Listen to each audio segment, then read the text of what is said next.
Thank you for staying with us. And now we move to the front page review. We'll start with The Nation.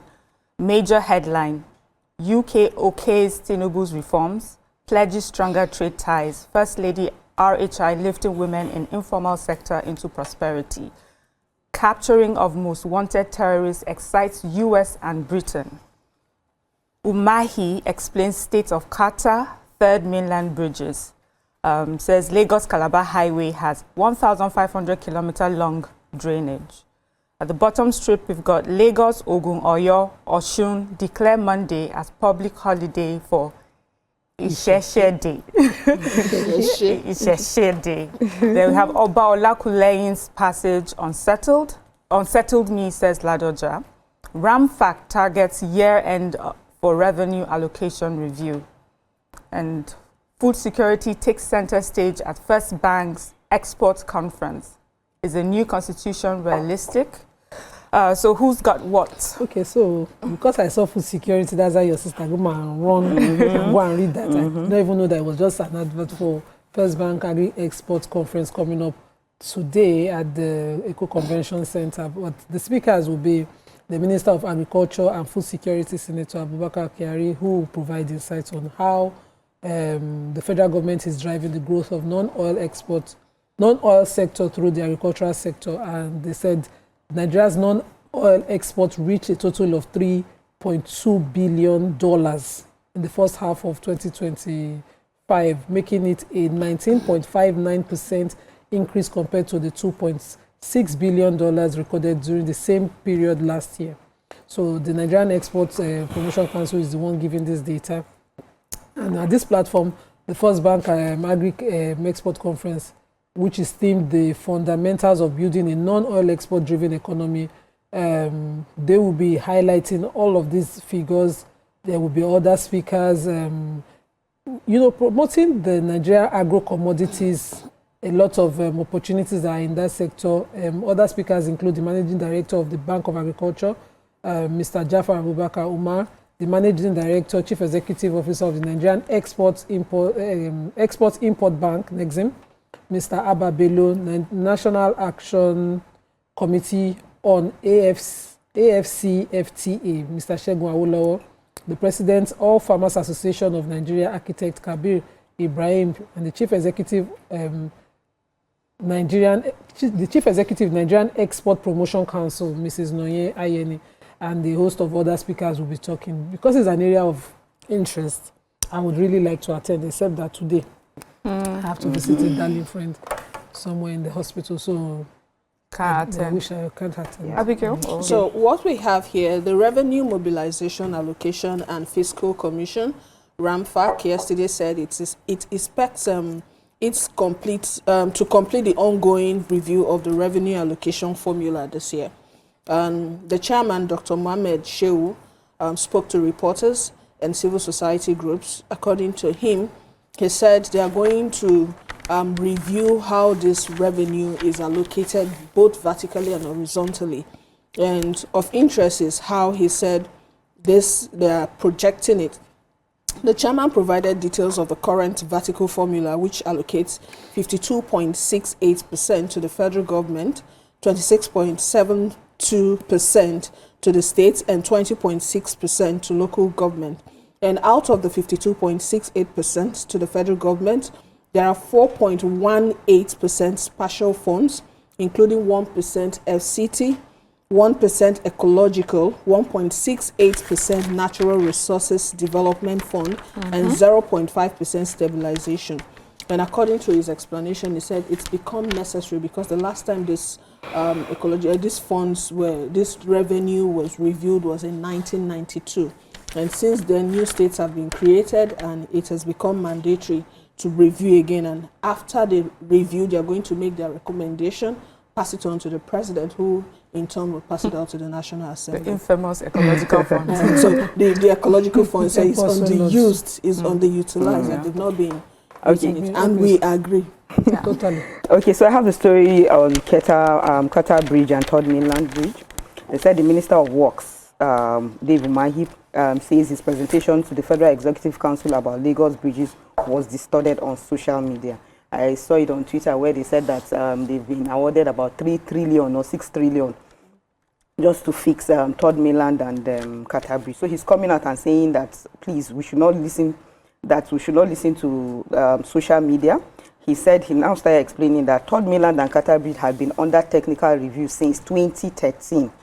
And that specialist contractors and consultants have reported that Qatar Bridge defects were advancing, and that findings have revealed that heavy corrosion, pile weakening, and sand erosion due to neglect and illegal dredging is what's going on.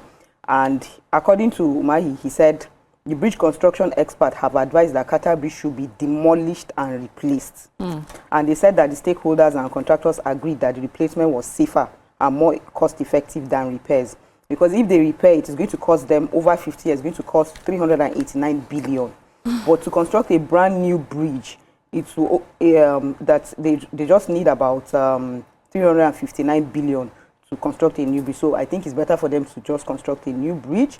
But he's saying that is what they said to us. That is a figure from Julius. That's from Berger. That's their own estimate, but that they have not called for bidding from other people, and that they have not presented any figure for approval. We have not given them the idea of what anyone has said, and we don't trust that figure. So they will wait for all the other figures to come together. And he also said that if they have more 6 or 7 more people who send quotes, but however, they said experts did not recommend demolition of the Third Mainland Bridge.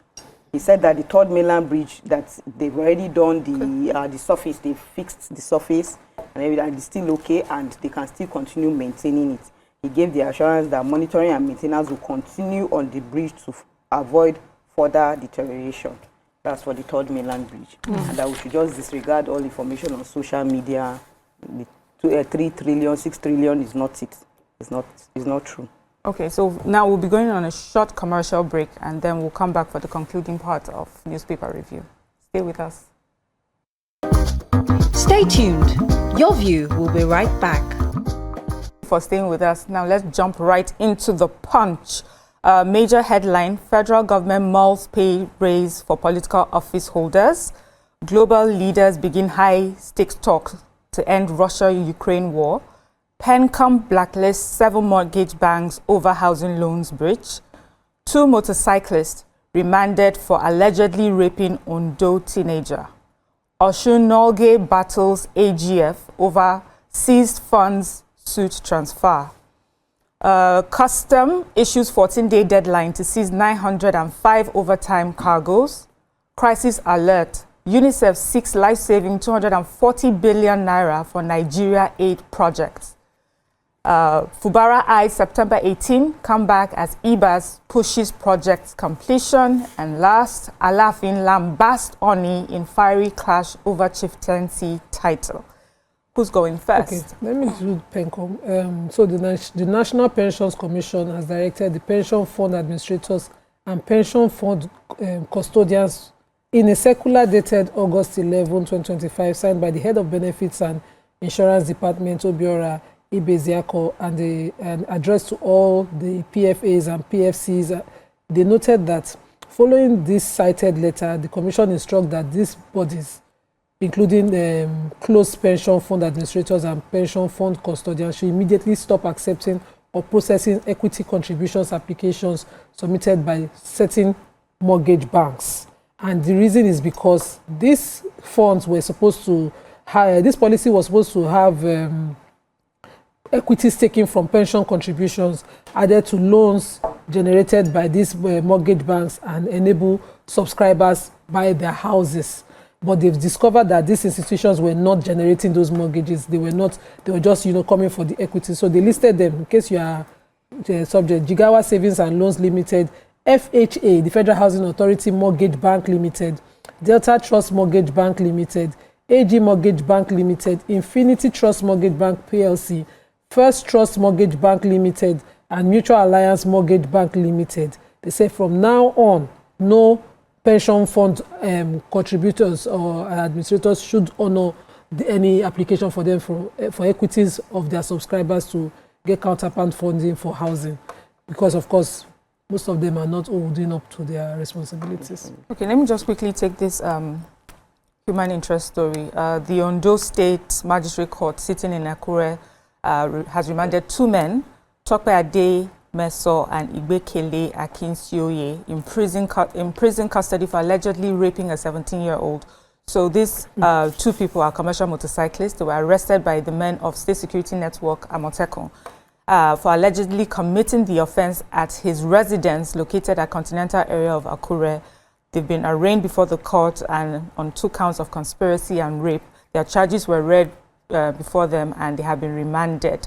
Their names were given, which I like, but the name of the victim was withheld, which I find very respectful. And this happened 2 weeks ago, which seems quite, fast for me. Well, not too fast, but just timely, let me say. And I just hope that they're able to conclude on it. Usually when you get justice on time, it's much better. Yes, who else? Okay, so I have the story of the from Customs. They said 14-day deadline to seized cargoes. They said the Nigerian Customs Service has issued a 2-week grace period to importers and agents of 905 cargoes currently domiciled at various ports in Lagos to clear them or risk forfeiture to the federal government. They said over time that cargoes and consignments that have stayed beyond the estimated time at the ports. They said the service warned that at the expiration of the 2-week grace period, it will initiate the process for disposing of the overtime cargoes. They said, according to the notice, out of the 905 overtime cargoes, 40-foot containers took the largest chunk with 438 pieces, while 20-feet containers accounted for 120 pieces. They said this notice has also showed that about 60 used vehicles in different models and years made the list, while groupage containers were 60 pieces and scrap metals were 15 pieces. So they are saying that if they don't come and clear it in the next 2 weeks, that they are going to dispose all of them and everything. So please, if you know you are part of, if you know you have a cargo, any of your containers there, it's a money quickly. issue. It's a money issue. It's money issue, yeah, and it's expensive now. Okay, let's move on. So what I have here, 1 month to the expiration of the 6-month emergency rule placed in Rivers State, the governor, similarly, Siminalayi Fubara, is set to come back to office. His followers, his loyalists, they are expectant and excited, and they are looking forward to having him back on September 18, 2025, if he will be called back. And according to his media aide, residents have been eager to have him back to continue his good work. And among the works, we hear that there's a ring road in Rivers State he's doing, and there's a lot of work going on that has been hampered as a result of his absence in office. And according to them, Omokwe-Lele Road, Trans-Calabari Road, and many more projects that he has started should be completed. So that is this still an if issue? Isn't it certainly that he'll be coming back? Time has flown by so fast. You don't know what the next judgment will be. So we're going. But we hope he comes back, because Rivers people are calling for him to come back. On to the next, Vanguard. Federal government vows equal response as U.S. tightens visa rules. So they're saying embassy now requires 5-year social media history for visa applicants. U.S. government revokes 6,000 students' visas. Interagency meeting to fashion out federal government's response. We've got U.S. British government, Northern Can, Lord federal government, NSA over arrest of terror kingpins. NGE raises alarm over economy, insecurity, media suppression. 2.2 million poor households to receive federal government's cash transfer, says Minister. Top strip says Revenue Commission begins fresh allocation formula. We've got here paternity crisis. 1 in 4 Nigerian fathers, not biological parents. That's an interesting one. 2027, Atiku Obi Amechi will stay united without presidential ticket, ADC. We have U.S. pledges support for Kyiv amid Russia-Ukraine peace talk. And finally, Isese Day, August 20, declared public holiday in Ogun, Oyo, Osun, and Lagos. Okay, so let me just quickly do Isese Day. The states of Ogun, Oyo, Osun, and Lagos State have declared August 20 as public holiday to commemorate Isese Day. So let me quickly quote that the Governor Abiodun's special advisor on information and strategy confirmed that of Ogun State.